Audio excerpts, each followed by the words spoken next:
Bonjour et bienvenue pour une nouvelle vidéo Update Lecture. Dans cette vidéo aussi, je vais vous présenter les 3 derniers livres que j'ai lus et on commence maintenant. La première lecture que j'ai effectuée parmi ces 3 dernières lectures, il s'agit du Book of Ivy, écrit par Amy Hegel et qui est publié chez Pocket Jeunesse. Dans cette histoire-ci, on se retrouve dans un monde post-apocalyptique aux États-Unis. Donc on ne sait pas trop ce qui se passe en dehors de la vie de Ivy. Tout ce qu'on sait, c'est que il y a 2 générations, le grand-père d'Ivy et une famille rivale se sont battus. Ça a abouti au fait que la famille d'Ivy a été un peu rejetée parmi les plus basses classes en fait. Mais il a été conclu un accord pour que plus personne ne se rebelle, que toutes les filles et toutes les fils des 2 familles se marient entre eux 2 fois par année. Donc Ivy est prédestinée à épouser Bishop et donc sa famille veut qu'elle le tue. Sauf que Bishop n'est peut-être pas celui qu'elle pense. Cette histoire-ci, vous êtes plusieurs à me l'avoir recommandée chaudement, et donc je l'ai lue, et c'était pas tout à fait ce à quoi je m'attendais en fait, honnêtement.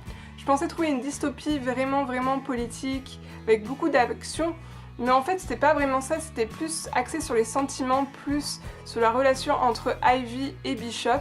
Dire que j'ai été déçue, c'est un peu fort. Honnêtement, j'ai aimé l'histoire, mais c'était pas politique comme je pensais que ça l'aurait été, donc j'ai été plutôt surprise. Bon, mettons cela de côté et concentrons-nous sur, du coup, l'histoire en tant que telle. Donc, en ce qui concerne l'histoire entre Bishop et Ivy, j'ai été très attendrie en fait par leur histoire, j'ai été très attendrie par les 2 personnages, je les ai trouvés trop choupis, ils étaient trop mimi à essayer de se connaître et tout. Alors que, en fait, elle a raison, Ivy. Elle a tellement raison quand elle dit qu'ils ont juste 16 ans et qu'ils doivent se comporter comme des adultes et avoir des bébés et avoir une vie de famille. Alors qu'elle a tout à fait raison. Elle a 16 ans, elle n'a pas envie d'avoir des bébés. Elle n'a même pas envie de se comporter en femme. Elle a juste envie d'être une ado, tout ce qu'il y a plus normal. Donc j'ai vraiment aimé cette façon de penser d'Ivy. Qui remet en cause tout, qui se dit mais c'est absurde, pourquoi je devrais me marier à 16 ans, avoir un enfant dans la foulée, tout ça pour que la vie puisse grandir et pour qu'il y ait une succession à mon histoire. C'est vraiment très juste et ça montre aussi les dérives que peuvent avoir peut-être certaines sociétés. Donc j'ai vraiment beaucoup aimé ce passage. Après, bon, honnêtement, il faut l'avouer, c'est un peu teenager, donc c'est très bien pour les gens qui ont entre, mettons, je pense 15 ans, 14-15 ans, et bon, à peu près mon âge, mais après ça vient quand même très enfant. J'attendais plus d'action, plus de complot, plus de politique. Bon, je l'ai pas eu, mais j'ai pas été déçue non plus. Donc après, la fin est vraiment un cliffhanger de ouf. Honnêtement, j'avoue que la fin du tome 1 laisse présager un tome 2 mais de folie, où il va vraiment y avoir de l'action et de la politique, je pense. Enfin, je l'espère. En tout cas, voilà. Pour ceux qui aiment les dystopies plutôt centrées sur les sentiments et pas tellement sur les guerres, les batailles et tout ça, je pense que c'est une bonne dystopie. Après, si vraiment on n'aime que les complots et la guerre, passez votre chemin. Ensuite, le deuxième livre que j'ai lu, il s'agit de Summer of Love, écrit par Emily Blaine et Angela Morelli. C'est un petit recueil de nouvelles, donc 2 écrites par Emily Blaine et 2 écrites par Angela Morelli. Et tout ce petit beau monde est aux éditions Harlequin. Donc la première nouvelle s'intitule Pour ton bien d'Emily Blaine. On y croise un rugbyman qui a une blessure et qui la cache un petit peu en fait, parce qu'il a peur que ça pourrait mettre fin à sa carrière alors qu'il est déjà très près de sa fin de carrière et qui veut vraiment faire sa dernière Coupe du Monde. Donc il rencontre une jeune kinésithérapeute et là c'est un peu l'alchimie, mais sauf que elle se laisse pas marcher sur les pieds, elle veut vraiment savoir ce qui va pas avec lui. Donc voilà, c'est une petite nouvelle de romance sympathique, je l'ai vraiment bien aimée, c'était tout simple, c'était drôle, les personnages étaient vraiment très forts, je trouve qu'ils avaient des bonnes petites piques, des bonnes petites répliques, donc c'était pas mal. Un bon petit jeu de ping-pong entre eux. Ensuite, on a la deuxième nouvelle qui s'intitule La vallée des Amazones, écrite par Angela Morelli. Donc là, on retrouve un universitaire qui, à la suite d'un article où on disait que dans cette vallée des Amazones, il n'y avait que des femmes, qu'il n'y avait pas d'hommes dans ce village, son directeur de thèse l'a envoyé pour qu'il enquête dessus sur son microcosme féminin. Et dans ce cadre, il va rencontrer du coup la mère de ce village qui en fait n'est pas du tout un village de femmes. Et du coup la mère, qui est assez iconoclaste je trouve, va lui faire découvrir son petit village de femmes et tout ce qui s'y passe. J'ai trouvé cette petite nouvelle, elle est vraiment toute petite, trop choupie, pareil, ça m'a fait beaucoup rire. J'ai découvert La plume d'Angela Morelli dont je vous parlerai pour sa deuxième nouvelle, mais c'était déjà prometteur. Ensuite on a The Man Next Door, écrit par Emily Blaine. Dans ce cadre-ci on retrouve une jeune femme qui malheureusement vient de se séparer de son conjoint. Donc son conjoint, elle, ça n'allait pas du tout depuis un bout de temps. Donc elle a décidé de couper et bon, pour ce faire, elle va se plonger dans le travail, sauf qu'elle a un travail super génial, c'est de noter des hôtels. Donc forcément, sa patronne très sympa lui dit bon bah dans ce cas tu vas aller dans une petite île perdue au milieu d'un océan et tester un hôtel. Donc elle y arrive, elle se pense toute seule, sauf qu'il y a un seul client dans cet hôtel qui est composé de bungalows. C'est celui du bungalow d'à côté et il y a tout de suite une attirance entre les deux. Alors cette mini nouvelle, donc elle est vraiment très courte, honnêtement je n'ai pas accroché, je trouvais justement que c'était trop court, que les choses allaient trop vite. Pour moi c'était pas réaliste le fait que dès qu'ils se voient, ils veulent finir ensemble, c'est un peu ça. La finalité de l'histoire c'est que je vais t'épouser au bout d'une nuit, c'est un peu ça, donc là ça m'a pas du tout plu, j'ai pas du tout, mais alors du tout trouvé ça réaliste. Je m'attendais à une autre fin, je m'attendais à une autre histoire. Ensuite la dernière nouvelle et celle que j'ai honnêtement préférée dans ce petit recueil, il s'agit de Mêlée à deux, écrit par Angela Morelli. Dans cette histoire-ci, on retrouve une jeune femme qui aide sa tante à gérer sa petite chambre d'hôte dans le sud de la France. Un beau jour, arrive une demi-douzaine de rugbyman parce qu'en fait l'endroit où ils devaient être hébergés s'est effondré à la suite d'un orage. Et du coup la municipalité leur a proposé cette chambre d'hôte où tout était libre pour l'instant. Cette jeune femme se retrouve à devoir gérer 6 rugbymen dont l'un qui lui plaît particulièrement et avec qui ça va faire des étincelles.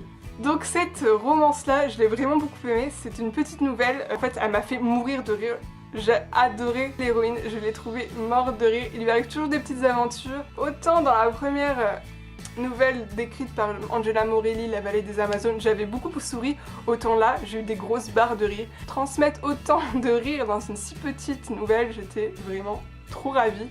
Ça m'a donné envie de découvrir La plume d'Angela Morelli, d'en savoir plus sur ses nouvelles, donc je me suis mis un livre dans la palle, celui qui correspondait plus bien sûr à ce que j'aurais aimé, pour pouvoir voir ce que ça donne dans un vrai grand roman. En bref, c'était un roman parfait pour l'été, super détendant, je l'ai dévoré en un après-midi de week-end, c'était vraiment ce qu'il me fallait, c'était parfait. Voici ma dernière lecture, c'est un thème beaucoup plus grave que ce que je vous ai présenté avant. Il s'agit de Ma raison de vivre, écrit par Rebecca Donovan et qui est publié chez Pocket Jeunesse. Dans cette histoire-ci, on a l'histoire de Emma. Emma vit un enfer chez sa tante et son oncle, sa tante là-bas. Elle a une vie pas facile, elle essaye de s'en sortir, elle se dit qu'il lui reste plus que 2 ans à tenir avant de devoir partir de chez elle, de finir le lycée et d'être tranquille à l'université, loin de cet enfer quotidien. Heureusement pour elle, elle a une meilleure amie, Sarah, qui est plus ou moins au courant de ce qui se passe, mais qui la soutient. C'est son seul rayon de soleil, elle essaie de faire profil bas partout pour ne pas donner de raison à la personne qui la bat de s'énerver. Et un beau jour arrive Evan, et Evan va tout bouleverser dans sa petite vie qu'elle a essayé de construire. Ce roman-ci, honnêtement, prend aux tripes. Je vous mentirai si j'ai pas été dégoûtée, si j'ai pas ressenti mes émotions. Je pleure difficilement, je n'ai pas pleuré parce que, comme Emma, très tellement forte, arrive tellement à supporter ça, on peut pas pleurer pour elle. On n'a pas le droit à lui donner sa pitié, enfin c'est ce que je pense, hein. Mais on peut franchement être dégoûté par ce qu'elle vit, être dégoûté par la lâcheté de certaines personnes. Et c'est tellement bien dit, c'est tellement fait, mais sans voyeurisme. Les mots sont forts et pesés. J'ai pas été dégoûtée par ce qui arrive à Emma. C'est-à-dire qu'on n'a pas la sensation de ne plus pouvoir lire en fait. Quand elle raconte les scènes où Emma se fait battre, on peut très bien lire, on voit que c'est dur. On n'a pas un rejet en fait, ça. J'ai pas eu de rejet lors de ma lecture. J'ai vraiment été plus touchée. Quand il y avait ces passages-là, j'étais genre mais pourquoi, comment quelqu'un peut faire cela à une autre personne qui ne lui a rien fait. J'étais genre juste abasourdie. Et il y avait Emma qui avance, Emma qui essaye à tout prix de garder ce qu'elle veut à tout prix, c'est-à-dire sortir de là, fait tout pour, mais qui du coup s'empêche de vivre. Et quand on voit qu'Emma du coup s'envole un peu grâce à son ami et à Evan, et on attend toujours toujours un rappel qui lui dit non, t'as pas le droit de faire ça, t'as pas le droit de t'envoler. On a peur avec elle, on a peur que dès que ça commence à se passer bien, bah il y a un truc qui se passe mal forcément, et ça arrive plusieurs fois dans le livre. Mais à part ce problème d'Emma, on a l'histoire entre Emma et Evan, qui est juste trop mignonne. Peut-être certains trouveront Emma un peu froide au début. Moi j'ai trouvé ça logique comme comportement, comment on doit se comporter quand on vit un tel enfer au quotidien. Forcément on n'a pas envie de se lâcher pour pas qu'on puisse enlever des parts de bonheur qu'on a gagnées.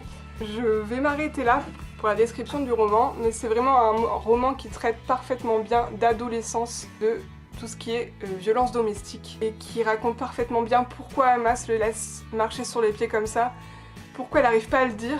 La fin est vraiment très poignante. On sait qu'il y a une suite, mais là honnêtement je l'ai lu, je l'ai fini aujourd'hui d'ailleurs quand je tourne cette vidéo. Et donc je vais pas lire le tome 2 de suite. Là honnêtement la fin est vraiment un gros cliffhanger, on veut savoir ce qui va se passer, on veut savoir comment Emma va vivre à la suite de cette fin. Ça va me prendre un peu de temps afin de pouvoir lire la suite. J'ai besoin d'intégrer ce qui s'est passé et ce que cette lecture m'a fait ressentir. Donc je m'excuse pour le bafouillage que j'ai pu avoir lors de l'explication pour ma raison de vivre, mais ça m'a vraiment émotionnée, j'allais dire. Ça m'a vraiment émue. Donc voilà. Donc si vous avez lu un de ces livres, n'hésitez pas à me dire en commentaire ce que vous en avez pensé. Si vous avez des suggestions de lecture, n'hésitez pas comme d'habitude en commentaire. Et moi je vous dis à bientôt dans une nouvelle vidéo et bisous bisous!